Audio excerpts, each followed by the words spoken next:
우리나라 속담에 난 놓고 기역자도 모른다는 속담이 있습니다. 오늘 설교 제목을 여러분 아실까요? 오늘 설교 제목은 백성이 듣지 못하게 하라입니다. 예언자 이사야를 부르시는 소명 본문의 핵심은 이스라엘 백성들이 하나님 말씀을 듣지 못하게 하는 것입니다.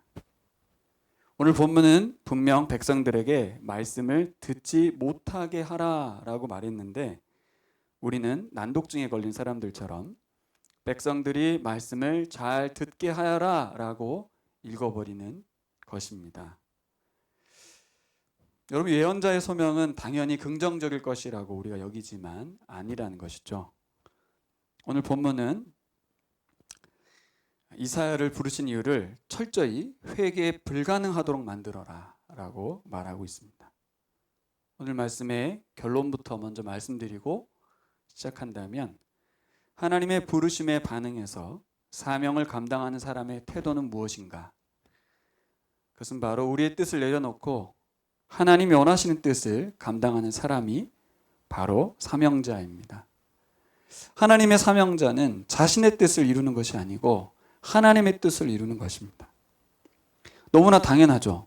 당연한 말 같은데 하나님의 말씀을 듣지 못하게 하라. 이런 사명이라면 좀 이야기가 달라지지 않겠습니까? 여러분 같으면 이런 부르심에 자발적인 헌신을 결단하실 수 있겠습니까? 누가 우리를 위하여 갈고, 주님 제가 여기 있습니다. 저를 보내주소서. 이사야는 도대체 어떻게 이런 백성이 듣지 못하게 하라라고 하는 이 메신저 역할을 감당해낼 수 있었을까요? 저도 궁금합니다. 여러분 궁금하지 않습니까? 이사야는 어떻게 이런 특별한 부르심에 또한 자발적인 헌신을 할 수 있었을까요? 여러분, 우리들은 하나님의 부르심에 어떻게 반응하고 있는지 돌아보는 그런 시간이었으면 좋겠습니다. 우리 6장에 기록된 말씀을 천천히 살펴보면서 이사야가 주님의 음성에 반응한 것처럼 우리를 부르시는 음성을 듣고 반응하시는 여러분 되시기를 축복합니다. 우리가 첫 번째 생각해 볼 이사야 말씀 6장의 첫 번째는 진정한 왕은 살아계시다. 이것이 바로 이사야의 첫 번째 메시지입니다.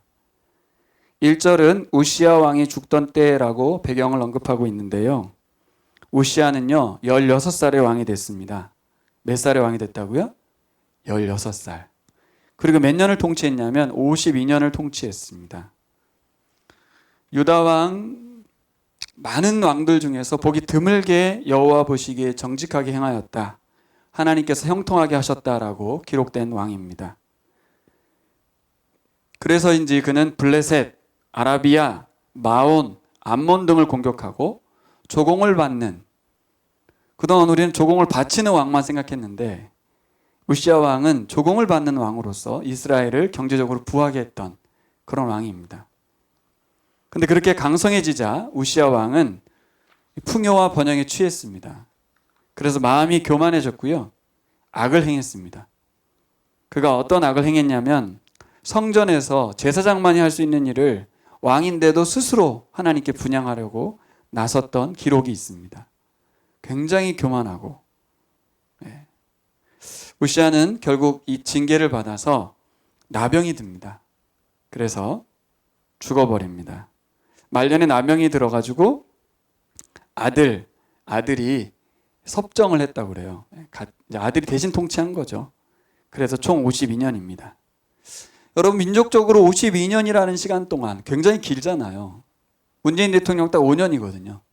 이 52년이라는 긴 시간 동안 나라를 흥왕하게 했던 그 왕의 부재가 이 암울한 국제 정세 속에서 부담스럽고, 그리고 우리나라 어떻게 될까 굉장히 걱정스러운 일, 그런 마음이 펼쳐질 때에 얼마나 백성들과 지도자들이 마음이 허했을까요? 그때 이스라엘은 우시야 왕이 죽었다고 해서 낭망할 일이 아니라는 것을 오늘 1절이 보여줍니다. 앞부분에서요.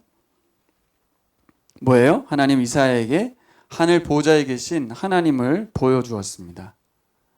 하나님을 친히 보여준 거예요. 그리고 언급이 뭘로 돼 있어요?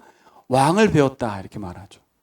진정한 왕, 이스라엘의 참된 왕을 보는 겁니다. 우시아 왕, 인간 왕은 죽었지만 만물의 창조주이신 하나님을 보게 하셨습니다. 여기 주라는 단어가 3번이나 사용되면서 진정한 왕이 여전히 건재하다, 이스라엘의 왕이 지금 살아계시다라는 것을 보여준 것이죠. 여러분, 오늘 이스라엘의 통치자이신 하나님을 이사야에게 보여주는 이유가 있을 것입니다. 그건 뭘까요? 수명의 한계를 지녔던 우시아 왕과 달리 하나님은 영원하시라는 거죠. 거룩하신 분이고 영광스러운 분이라는 것입니다. 하나님 이사야에게 하나님의 모습을 아주 자세히 보여주었습니다. 여러분, 여러분들에게 하나님을 만난다는 것, 하나님을 본다는 건 어떤 의미를 갖고 있나요?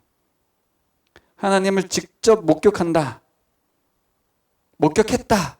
이사야가 또 모세가 하나님을 직접 만났다고 했는데 그 어떤 장면이냐는 거죠. 더할 수 없는 영광이 아니겠습니까? 우리가 신앙생활의 목적을 최종적으로 둔다면 하나님을 만나 뵙는 거예요. 하나님의 영광 앞에 우리가 가서 죽지 않는 거예요. 그분의 품에 안기는 거죠. 여러분 어떠세요? 하나님을 직접 본 적이 있으십니까? 만약 여러분이 이사야처럼 하나님을 직접 목격한다면 어떻게 살아가실 것 같습니까? 내가 하나님을 직접 봤어. 오늘 간접적이지만 이사야를 통해서 우리에게 하나님을 보여주고 계십니다. 어떤 분인지 살펴볼까요? 첫 번째, 주님의 옷자락이 성전에 가득하다 이렇게 말합니다. 당시의 왕들은 옷을 길게 늘어뜨려서 입었죠. 근데 이 옷자락이라는 단어는 왕의 겉옷 끝자락 장식을 가리키는 단어입니다. 성전이 굉장히 거룩한 곳이긴 하지만 하나님의 영광과 하나님의 권능의 작은 일부라도 성전이 감당할 수 없다, 그런 뜻이 되는 것입니다. 그의 옷자락만으로도 성전이 다 덮여버리는 거예요. 하나님의 왕권이 얼마나 크고 놀라운 건지, 그분의 위엄이 얼마나 크신지 표현해 주는 장면이 바로 주의 옷자락이 성전에 가득하다. 두 번째는 영광, 하나님의 영광이 뭐냐? 거룩, 하나님의 성품인 거룩이 겉으로 드러나는 것이 영광입니다.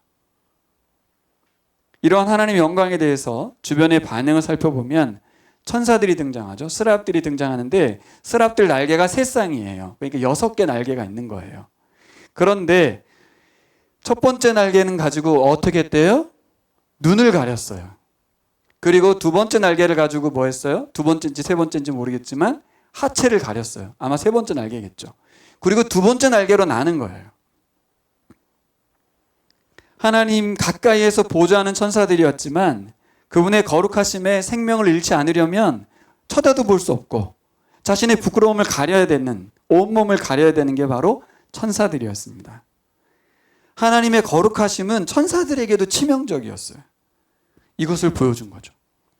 하나님의 거룩하심에 노출된 존재는 누구든지 죽음을 면치 못한다. 그게 천사라 할지라도. 세 번째로 하나님은 거룩하신 분이다라고 3번에 걸쳐서 거룩하다, 거룩하다, 거룩하다. 성경에 거룩하다가 3번 나오는 장면은 딱 여기 한 번 나옵니다. 하나님이 거룩하시다, 거룩하시다, 거룩하시다. 거룩 3창이라고 하는데요. 3번의 거룩을 통해서 하나님의 거룩하심이 최상위급인 것을 보여준 것이죠.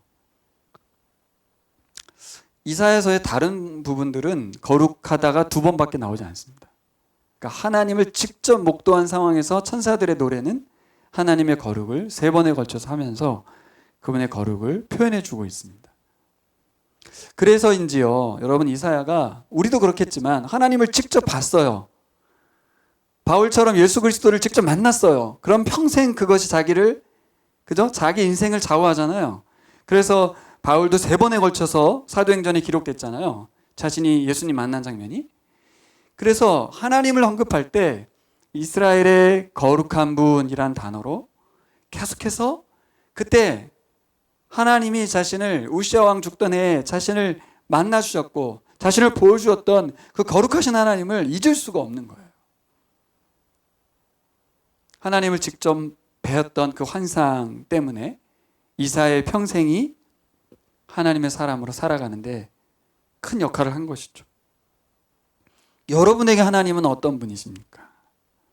어떻게 호칭하고 계시고 어떻게 상대하고 계십니까? 여러분, 하나님을 섬기기 위해서 존재하는 천사들조차 눈 뜨고 쳐다볼 수 없는 분이 하나님이세요. 하나님의 영광과 거룩하심을 우리에게 보여주시는 특별한 목적이 있지 않겠어요? 이사야에게 이걸 보여주는 목적이 있지 않겠냐고요. 앞으로 이사야는 이런 하나님을 보고 나서 어떻게 살아갈까요? 이런 하나님을 이스라엘에게 소개하면 이스라엘은 어떻게 반응할까요? 이런 하나님을 성경을 통해서 보신 여러분은 어떻게 반응하시겠습니까? 이렇게 영광스러우신 하나님, 거룩하신 하나님을 내던져버리고 우상에게 무릎을 꿇을 수 있냐고요. 이렇게 하나님의 영광과 거룩을 배웠는데도 어떻게 하나님의 말씀을 가볍게 여길 수 있을까요? 정말 중요한 거예요, 여러분. 하나님의 기적을 보고 하나님을 직접 목도하는 것이 영광스럽긴 한데 그에 합당한 반응이 없으면 심판이 기다리고 있는 것입니다. 상당히 무서운 거예요. 하나님을 경험하고 복음을 복음으로 우리가 알고 있는데도 불구하고 하나님 말씀에 합당한 반응이 없을 때는 그에 합당한 심판이 기다리고 있는 것이기도 해요.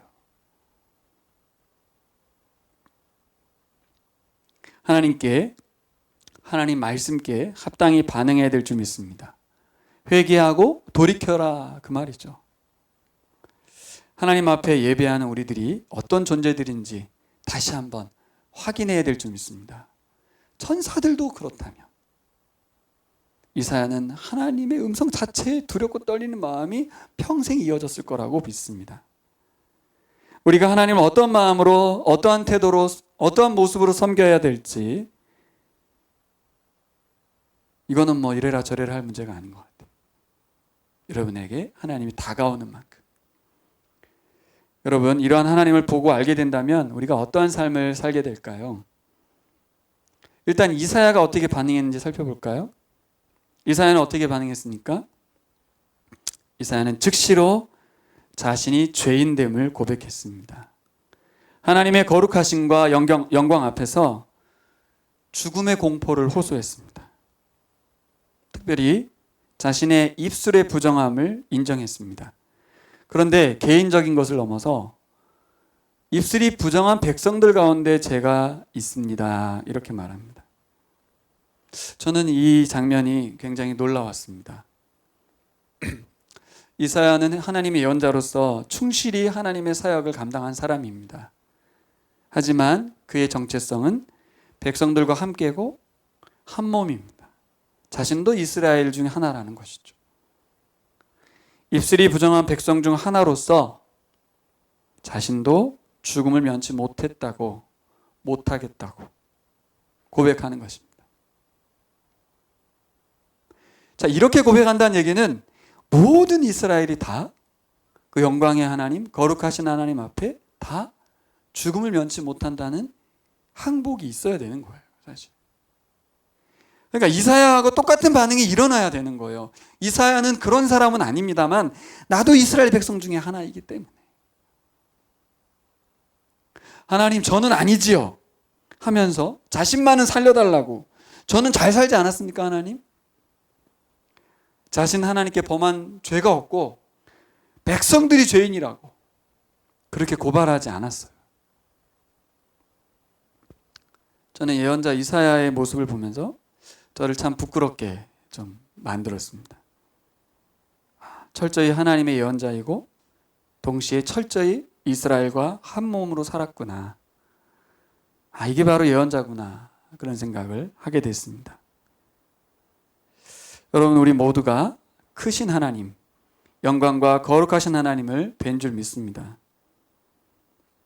그래서 우리에게 두렵고 떨리는 마음이 몰려오나요? 죽음의 공포가 막 몰려오나요? 내가 죄인임이 막 느껴지고 그렇게 다가오나요? 여러분, 만일에 이스라엘이 하나님을 두려워했더라면, 이사야와 같이 하나님을 두려워했더라면 저렇게 하염없이 무너질 수 있었을까요? 이스라엘 왕이 하나님을 두려워하고 만약에 그분의 거룩하심 앞에 겸손했다면 그러면 어땠을까요? 하지만 진정한 참 하나님의 사람들은 하나님의 영광과 거룩하심 앞에 머리를 숙이고 손을 들 수밖에 없습니다. 우리가 감당하지 못할 죄성 앞에서 살려달라고, 목숨만 살려달라고, 나는 죽을 수밖에 없다고 구원을 요청할 수밖에 없는 줄 믿습니다. 하나님은 제단 숯불을 이사야의 입에 대어서 그를 정결하게 하십니다. 입술을 찢어버린 거죠. 제단의 본래 의미는 원래 번제죠. 번제단입니다. 온전히 태워서 없애버리는 것입니다. 이사야와 이스라엘이 한 몸인 것을 고려할 때 하나님이 이스라엘을 정결케 하실 것을 예표로 보여주는 것이겠죠. 하나님은 충분히 죽어 마땅한 이스라엘을 정결케 하실 수 있습니다. 이사야가 정결케 된 것처럼 하나님은 하실 수 있습니다. 다만 어떤 사람만 정결케 되는가, 어떤 사람만 죄사함을 얻는가, 하나님의 거룩하심 앞에, 하나님의 영광 앞에 죄를 고백하고 엎드리는 이사야와 같은 사람들입니다. 여러분, 우리는 모두 제단 숯불 정도가 아니라 예수님이라고 하는, 예수 그리스도라고 하는 실존 인물이 십자가에 죽으심으로 우리의 죄가 사함받은 줄 믿습니다.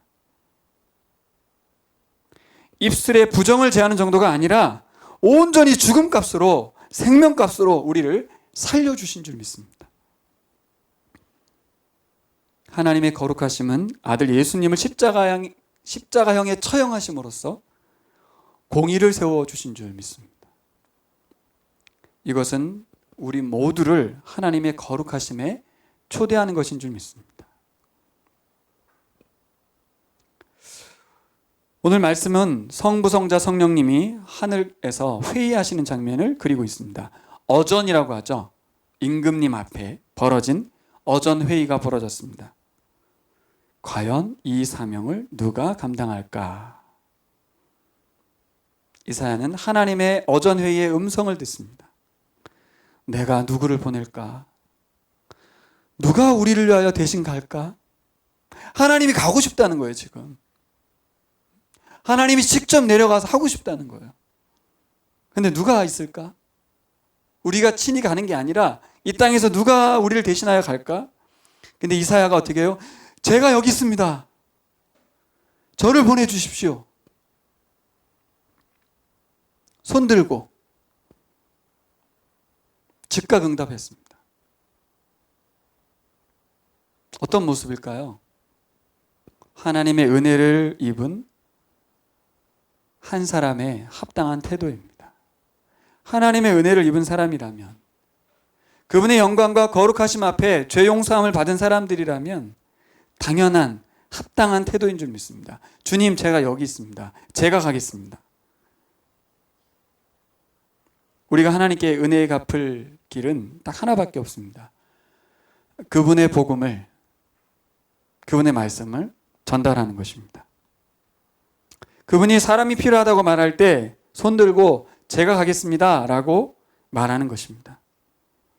여러분은 지금 하나님의 절박한, 하나님이 뛰어내려와야 될 만큼 절박한 이 상황에서 부르시는, 누가 갈까라고 부르시는 부르심에 어떻게 반응하시는지 스스로 돌아와 보셨으면 좋겠습니다. 실로 자신의 죄인이요, 죽음이, 또 두려움이, 공포가 몰려왔던 사람, 실로 하나님의 거룩하심과 영광을 맛봤던 사람, 그분의 십자가의 사랑을 맛본 사람, 그 사람이라면 누구라도 그 은혜를 받고 가만히 앉아 있을 수는 없을 것입니다.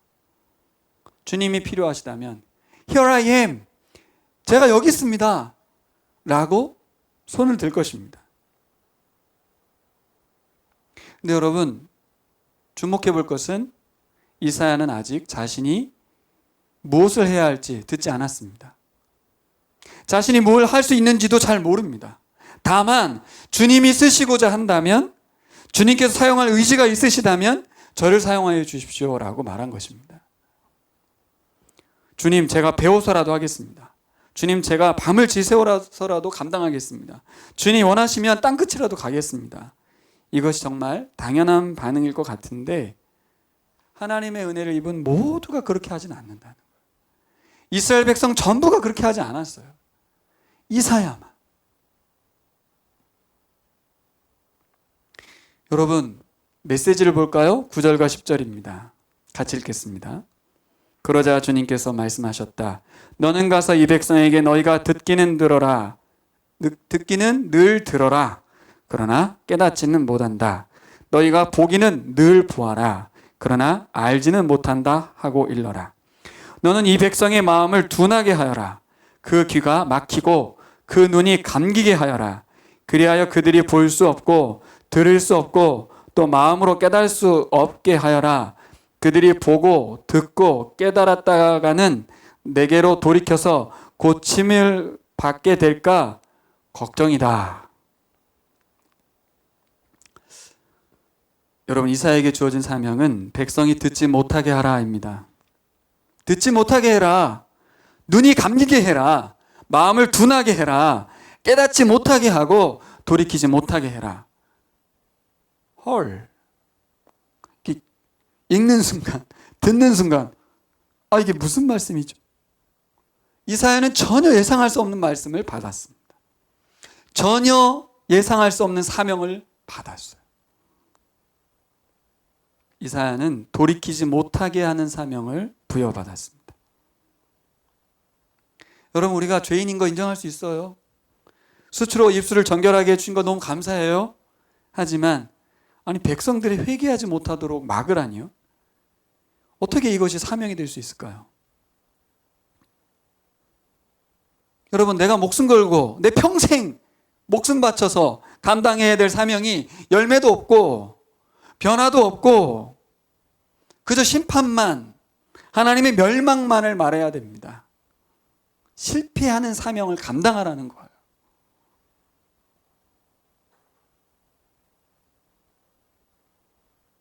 저도 이 사명 앞에 다시 한번 회개하는 마음을 가졌습니다.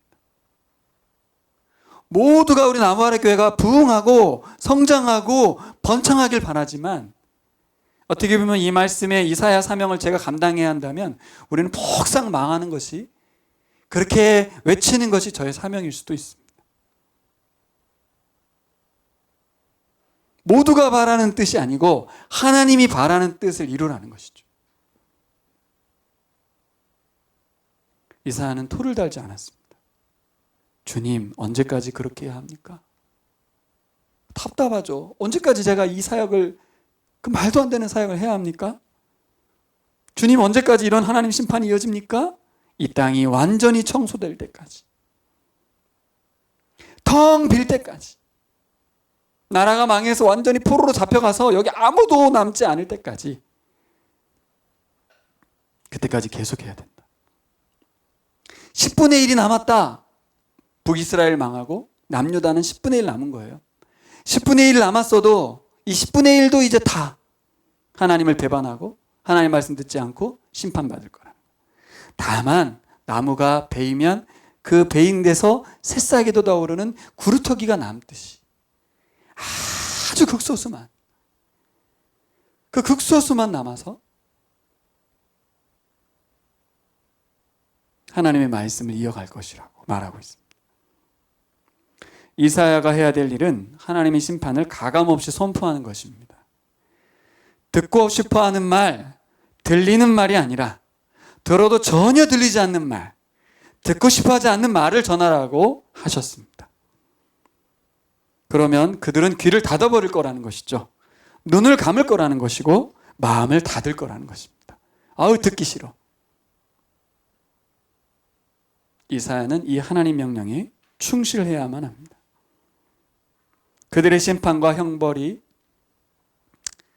눈이 감겨서 듣지 않아서 돌이키지 않기 때문에, 완악한 마음을 더 완악하게 했기 때문에 심판을 확정 지으라고 말씀하십니다. 그러니까 선지자가 많아야 될 이유가 여기에 있죠. 이사야의 사명은 뭐예요? 온전한 심판만 외치는 것입니다. 결코 백성들에게 소망과 회복을 말하지 말라는 것입니다. 그들이 듣고 싶어하는 얘기 한마디도 하지 말라는 것입니다. 그래서 철저히 무너뜨리라는 것입니다. 여러분, 하나님의 마음이 좀 다가오십니까? 고침을 받을까 너무 걱정이다. 제발 쟤들 다 죽여버리고 싶다. 죽어야 한다. 철저히 심판받아야 한다. 라고 하는 하나님의 진노를 전달해야 합니다. 그들이 회개하고 돌아오지 못하게 하라. 그냥 저렇게 죽어가게 하라. 라고 말씀하시는 것입니다. 여러분 같으면 이런 사명을 감당하실 수 있겠습니까?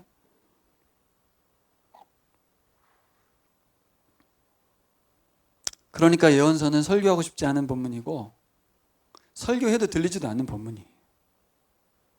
이게 나한테 하는 말로 잘 안 들리거든요.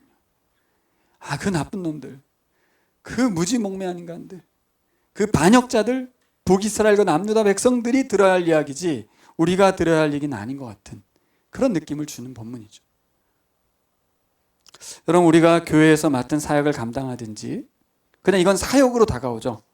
하지만 직장이나 가정에서 우리가 맡겨진 일상에서 삶을 살아가는 것도 사역인데요. 만약 여러분들이 교회에서 사역을 하든 아니면 일상에서 우리가 선교적인 삶을 살든 일상의 직업을 충실히 살든, 여러분 의미 없어 보이고 열매도 없고 즐겁지도 않은 일을 하고 싶습니까? 게다가 내가 감당하기엔 능력도 없는 것 같고 재능도 부족해 보이면 여러분 싫잖아요. 나는 죽어도 하기 싫어요. 이런 거 하고 싶냐고요. 여러분, 근데 하나님 만난 사람들이 많나요? 제단 숯불에서 여러분들이 죽음에 빠질 수밖에 없는 죄악을 정결케 해주신 하나님을, 그 은혜를 덧입은 사람이 많나요? 예수 그리스도의 십자가의 죽으심의 은혜를, 복음을 선포하고 있는 사람들이 많나요? 왜 우리는 자꾸 내가 좋아하고 내가 생각하기에 의미 있고 가치 있고 즐거운 것만 하고 내가 할 수 있는 것, 하고 싶은 것만 할까요? 크신 하나님 앞에 내가 더 큰 거예요. 내가 더 큰 사람으로 하나님 앞에 서 있어. 하나님의 자리에 앉은 것이죠. 선악과를 먹어버린 거예요. 뽑아버린 거예요. 내 세상을 만들어버린 거죠. 하나님의 비전도 없고 하나님의 은혜와도 멀어져 있는 것이죠. 성경을 아무리 봐도 하나님의 비전과 하나님 마음이 다가오지 않아. 내 인생은 나의 것이고 나의 시간이고 나의 계획이 있고 나의 꿈이 있고 나의 생각으로만 가득해. 나의 존재가, 이스라엘의 존재가 제사장 나라라는 말이 안 들리는 거예요. 오직 이 주변 강대국 속에서 어떻게 살아남을까? 생존. 주변 나라들보다 더 부흥, 강대국, 남부럽지 않은 삶, 안정적이고 풍요한 삶.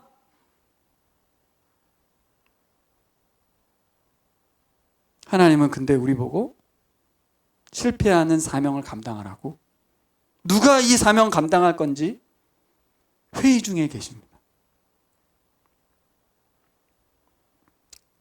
다시 한번 지난주 설교에서 말씀드렸던 대로 우리가 하나님의 꿈과 비전을 확인하고 하나님의 마음을 깊이 알아가시기를 권면합니다. 아울러 이번 주 말씀을 그대로, 액면 그대로 반영해서 제가 설교한다면, 제가 아무리 설교를 해도, 저의 설교를 통해서 말씀을 전해도 여러분들은 하나님의 꿈과 비전을 보지 않을 것입니다. 그리고 하나님의 마음을 알아가려고 하지 않을 것이며 하나님의 공평과 정의에 대해서 관심을 갖지 않을 것입니다. 다만 심판 후에 남겨진 구루터기에서 새싹이 돋아나듯이 새로운 시작을 할 거라고. 다 바알에 무릎 꿇은 것 같지만 의인 7,000명이 남아있다고. 여러분, 이사야가 어떠한 마음으로 이스라엘에게 외쳤을까요? 두 가지인 것 같아요. 하나는 하나님의 절박한 심정을 있는 그대로 반영해서 심판을 외쳤을 거라고 믿습니다. 여러분은 눈이 어두워서 보지 못할 것입니다. 여러분은 들어도 듣지 못할 것입니다. 여러분 결코 깨닫고 돌이키지 않을 것입니다. 결국 여러분은 하나님의 심판을 피할 수 없을 것입니다. 전혀 하고 싶지 않은 말이고 그렇게 되지 않기를 바라지만 하나님의 절박한 심정으로 외치는 것입니다. 왜요? 하나님의 공의가 시행되어야 되기 때문에. 선민 이스라엘이기 때문에 더더욱 심판받아야 된다는 것입니다. 그들은 합당하게 반응하지 않은 대가를 치러야 된다는 것입니다. 이것이 바로 이 세상 사람들에게 보여지는 하나님의 메시지예요.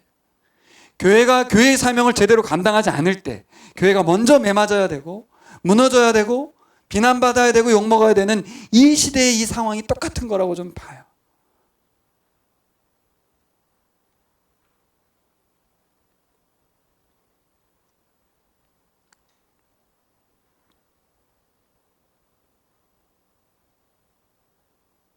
결론적으로 말씀을 정리해 볼까요? 여러분 한번 생각해 보세요. 하나님이 듣지 못하게 하라 이런 말 할 필요가 있냐고요. 그냥 말씀 안 하면 되죠. 그리고 예언자도 안 부르고 그냥 죽여버리면 되죠. 심판을 행해버리시면 되죠. 하나님의 궁극적인 마음이 심판이라면 그냥 다 없애버리면 돼요. 노아의 홍수를 예고할 필요도 없고 방지를 지을 필요가 없어요. 예언자 이사야를 부를 필요가 없다고요.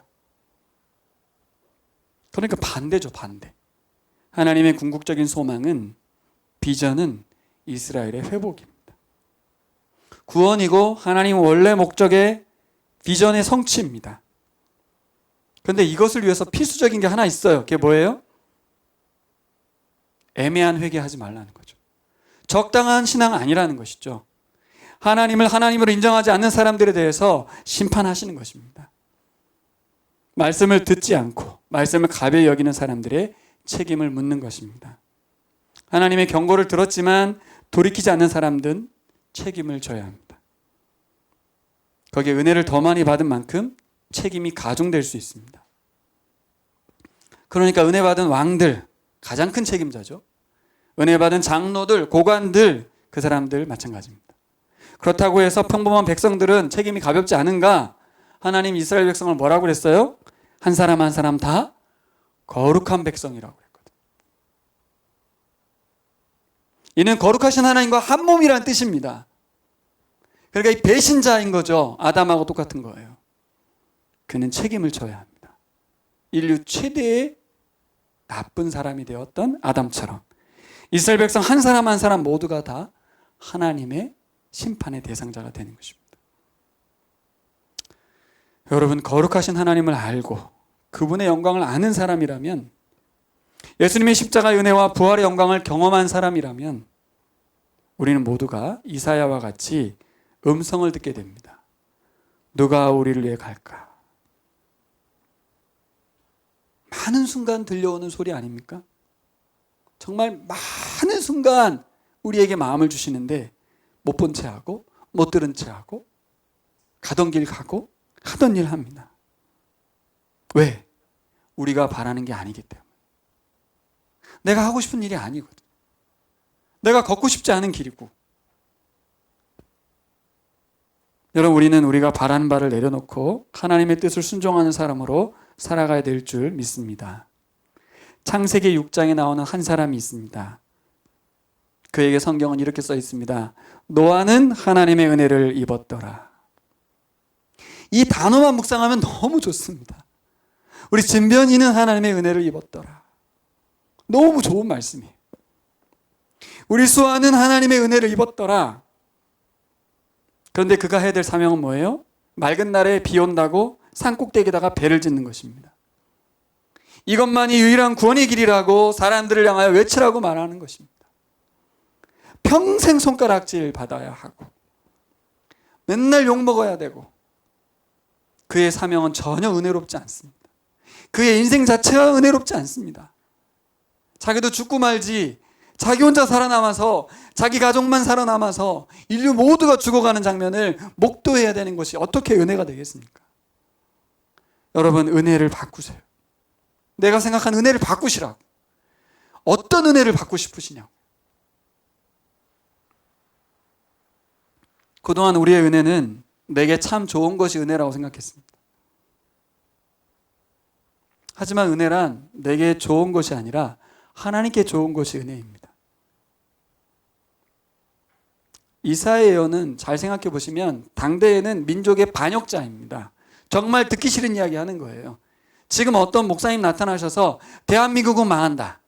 대한민국은 폭삭 망한다. 저 다른 나라의 전쟁으로 해서 우리나라에 씨도 안 남고 다 망할 것이다. 그렇게 말하면 어떨 것 같습니까, 그 사람? 민족의 배신자죠. 그 사명 감당할 수 있을까요? 쥐도 새도 모르게 죽을지도 몰라요. 목사가 소망을 말하고 희망을 말해야지 이게 무슨 말도 안 되는. 그런데요, 후대의 이스라엘 백성에게나 지금 우리에게까지 이 말씀은 하나님의 이스라엘을 향한 절대적인 사랑의 메시지로 들리고 있습니다. 당대에는 환영받지 않을 수 있다는 거예요. 내게 만족할 수 없을 수도 있고 노아가 감당하는 데 있어서 평생 고통받았지만 노아 그 한 사람에 의해서 우리 인류가 살아남았어요. 뭐가 은혜예요? 뭐가? 하나님께 사로잡힘 받는 것이 은혜인 줄 믿습니다. 요셉이 그랬고 모세가 그랬습니다. 이사야의 삶도 그랬습니다. 자신의 인생의 부귀영화와 편안한 삶과 안락한 삶은 다 뒤로 해야 했습니다. 자신들의 생각을 말씀드리고 요청드리면 안 됐습니다. 모두 그냥 하나님 말씀 따라 하나님의 말씀을 세상에 보여주어야 했습니다. 여러분, 당대는 의미 없을 수 있습니다. 여러분, 당대에 뭐 이루려고 하고 당대에 뭐 어떻게 해보려고 하는 것을 포기할 수 있는 사람이라면 주님 제가 가겠습니다 할 것 같습니다. 그런 사람 어떤 사람만? 하나님을 만난 사람, 하나님의 영광 앞에 내 자신의 어떤 모습을 발견하는 사람. 우리가 하는 일들이 굉장히 하찮아 보이고 귀찮아 보일 수도 있습니다. 하지만 작은 일에 순종하는 사람이 하나님의 사람입니다. 그 작은 순종이 모여서 하나님 뜻을 이루실 줄 믿습니다. 말씀을 듣지 못해서 눈이 어두워서 깨닫지 못해서 살기보다는 힘들겠지만 영적으로 깨어난 사람들이 되시기를 바랍니다. 오늘도 이사야와 같이 우리를 부르시는 주님의 음성 앞에 주님, 제가 여기 있습니다. 저를 보내주세요 라고 대답하는 여러분들 됐으면 좋겠습니다. 아멘.